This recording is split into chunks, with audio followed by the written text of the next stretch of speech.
guessed it, we're not happy campers in the Mark Green for Council campaign, and it's all due to Federal Way Mayor Jim Farrell's Gambit to have a government newspaper, which is pushing his favorite for position 1 on the council.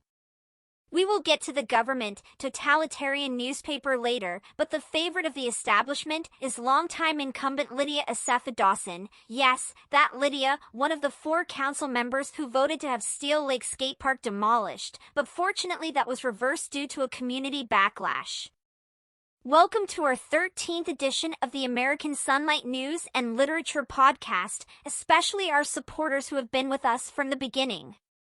Our beloved leader and candidate for position 1 on the Federal Way City Council, Mark Green, is in the struggle of his life for political viability.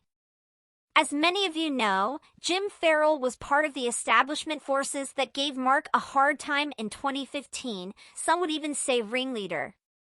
Farrell, back in 2015, was fortunate, to put it nicely, to have Bob Rohner and Rudy Alcott, the so-called Mr. Federal Way, who, lo and behold, lives in Maple Valley, run political interference for him, but that may not be the case this year. These so-called journalists, and for lack of a better word, scoundrels, have no or less involvement with the local newspaper this year. The longtime local newspaper is not to be confused with the government newspaper that Farrell started. The new politics man at the local newspaper, the Federal Way Mirror, seems to be somewhat fair-minded, at least, even though another Regneresque leftist. The government newspaper is, effectively, electioneering for Dawson, the anti-Steel Lake Skatepark councilwoman. Mark Green, our great candidate, has supported Steel Lake Skatepark from the get-go.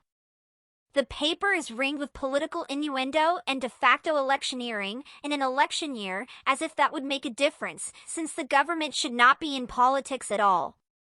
Jim Farrell had the gall to gavel down our leader, Mark, at an old council meeting some time ago, accusing Mark of politicking, but now he has his government engaged in, effectively, politics through his totalitarian newspaper. This will not stand. Once Mark gets on the council, he will use all his influence to see to it that the government newspaper will be changed to a strictly community messages outreach and vocal point, and that's it. We are not a second or third world nation, so far at least. This is America. We don't have government newspapers engaged in politics or shouldn't have. If Farrell does not get the message, Mark will try to have the office of the mayor's budget stripped by 10%.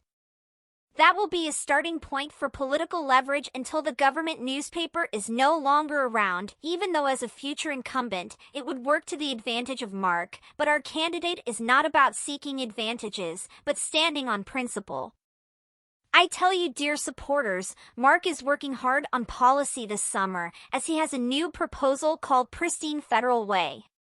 This new policy, if adopted by the next council, will make Federal Way the cleanest and most environmentally sound city in America, and maybe the world. You can read about that on Mark's campaign website. To get to the website, see the link on our American Sunlight News and Literature site, which can be accessed online through americansunlightnews.website. Again, that is americansunlightnews.website. Thank you for tuning in to this 13th edition of the podcast. God bless you all. Strength, honor, and nation.